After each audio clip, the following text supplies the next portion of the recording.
bifti isaanii bineensa fakkaata yookiis qamalee fakkaata. Namoonni yeroo baay'ees kanaan haamilee bona rukutu.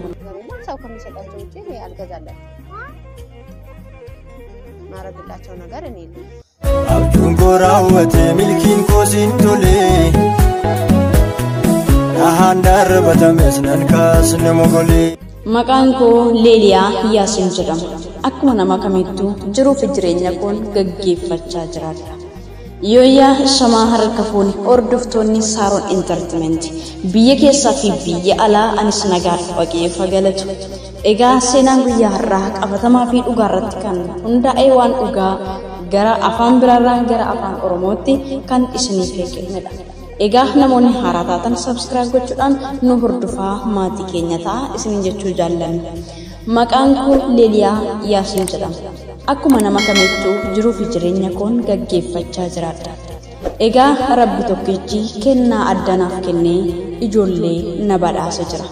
Isaan keessaa garuu ijoolleen lama bifa namummaa hin qaban yookiis nama hin fakkaatan. Garuu uumaa harka Rabbiiti. Isatu waan godhe hundumaafiyyuu isatu beeka. Ijoolleen koo Abduu fi Sumayyaan bifti isaanii bineensa fakkaata yookiis qamalee fakkaata. Namoonni yeroo baay'ees kanaan haamilee bona rukutu. Ani garuu waan godheef isatu beeka waan ta'eef waan an godhu hin qabu. Garuu natti dhaga'ama keessa kootti. Keessattuu mudannoo ani hin daganne keessaa tokko yeroo daa'imummaa isaa Abduu fuudheen suuqii kaa'ee deemuufan ture. Yeroo sanatti lakki natti hin fidin daa'imicha yookiis immoo bineensichaa naan jette. Baay'ee tokko natti dhaga'ame. Haamileenis na cabe. Egaa jiruu fi jireenya koo keessatti ani nama bu'ee ba'ee dafqee ganama ba'ee halkan jedhu guyyaan jedhu qorran jedhu ijoollee koo kana guddisuudhaafis nama tattaaffatuu fi nama fiiguudha. Nama na gargaaru hin qabu. Abduun kunoo waggaa 9ffaati. Mana barnootaas waggaa 4 kaaseen isa galche.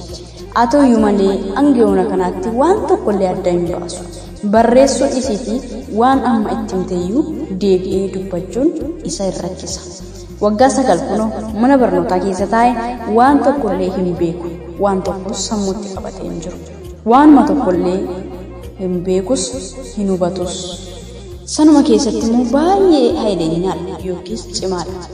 Obboleessuma hangafaa wajjinillee yeroo wal dabadaban baay'ee sodaadha ani mataan kollee jechuudha. Sanarraa waa balleessuu, waa cabsuu, waa diiguurraa kan hafe sammuun isaa waan tokkollee hin qabatu, waan tokkollee hin yaadatu. Sumayyaan garuu jabduudha. Waan itti himanii baay'ee tokko qabatti. Mana barnootaa keejjii galcheen jira. Keejjii keessattis nama baay'ee jabdu garuu gargaarsa barbaaddi. Namoonnis ta'e barsiisonni nama ishee daggafu yookiis gargaaru osoo argattee nama ishee qo'achiisu baay'ee barattuu cimtuu fi gubuzii waan nuti itti himuuf kaan ilaalchitee nama hubattuu fi nama beektuudha naan jedhu. Ani garuu gargaarsa hin qabu. Sana qofa miti namootas ta'e ollaa biraa wajjin baay'een wal lola sababa ijoollee keenyaa jechuudha.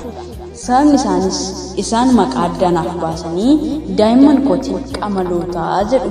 Ani garuu Allaatu naaf kenne waan ta'eef akkamitti akkasaan akkasnaan jedhan anaafis gaaffiidha. Liyyit jedhanii yookiis adda ta'anii uumamuun isaanii anaafis gaaffiidha. Haa ta'uyyuu malee natti dhaga'ama. Gaafa isaan akkas jedhanii ijoollee isaanirraa namarraa adda baasanii yeroo isaan ilaalan anammoo na dhukkuba.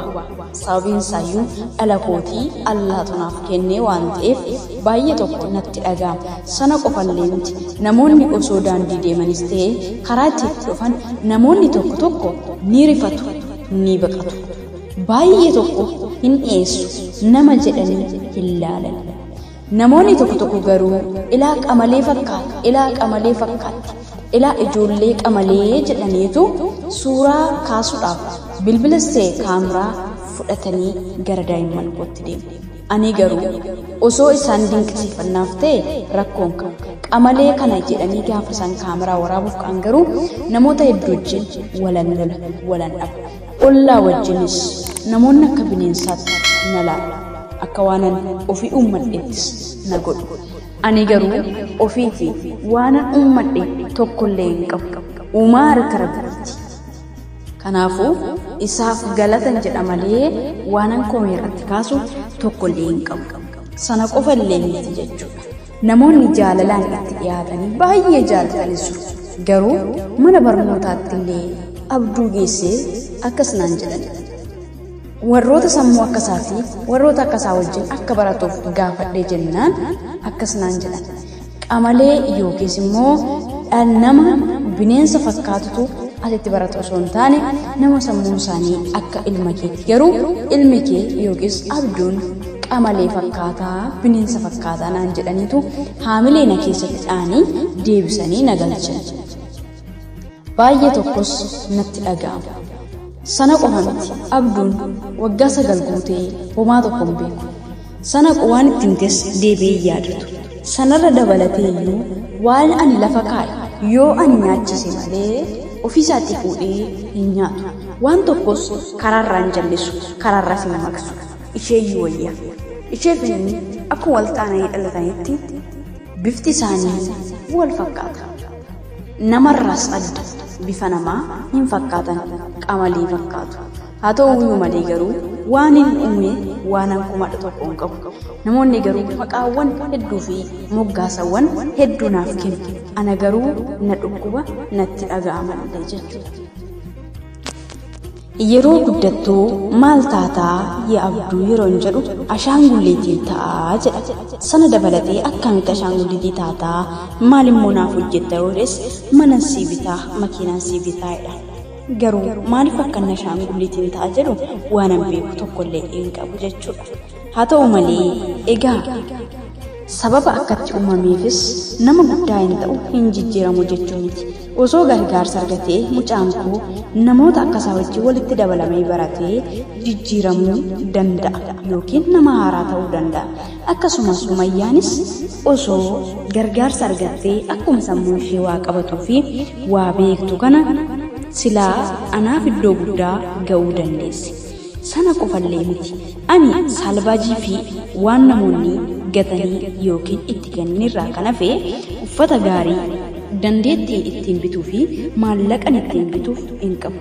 Waan isaan nyaatan dhuganiifan ganamaa galgala fi sababiin isaa iyyuu namoonni dhala koo kana ofittiin butan. Dhala isaanii wajjinis wal quunnamsiisuu hin fedhan. Qamalee waan fakkaataniif yookiin bineensa waan fakkaataniif ani garuu qoonqoo isaanii hin beela'u na harkatti waa ta'u jedheen siqiqee ganamaa galgala fiiga.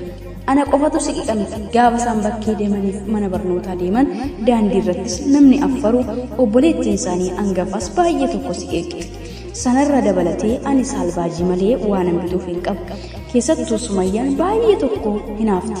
Gaafa ollaadhaas ta'e naannaadhaa uffanni tokko hiriyoota isaaniif bitamu ayii kunuu akka isaan bareedanii uffanni isaanii naan jetti. Ani garuu maallaqa waan hin qabneef waanan ittiin bitu tokkollee hin qabu. Inni garuu waan nutti kennanu ni uffata. Garuu waanan kun waan hin qabneef salbaajirraa kan hafe waa bituu fi waa hojjechuu fi waan hin dandeenyeef malee dhala koof gochuun natti ulfaatee miti. Egaa waanan dhaammachuu fi ergaa koo kana namoonni na dhageessan osoo na gargaartanii akkasumallee daa'ima koo naaf gargaartanii baay'ee tokko hin jaalladha. Moggaasaa fi maqaa akkasii kana akkanarraa ka'uu hadaraa keessan na gargaaraan dhaamsa kooti. Haa ta'uyyuu malee wanti hin jijjiiramne addunyaarra hin jiru. Akkasuma immoo uumaan waan inni namatti kenne ameen jedhanii fudhachuu malee ittiin falmuun hin danda'amu. Waan godheef waan akkatti kaa'eefis Rabbi qofatu beeka. Waan dhaggeeffattaniif guddaa galatooma. Afaan Amaararraa gara afaan Oromootti siniif sagaleedhaan hiikee jira. Egaa saarontuu fi warroonni haaraa ta'an like subscribe gochuu hin dagatinaa isiniin jechuu barbaada. Dhaamsa kooti.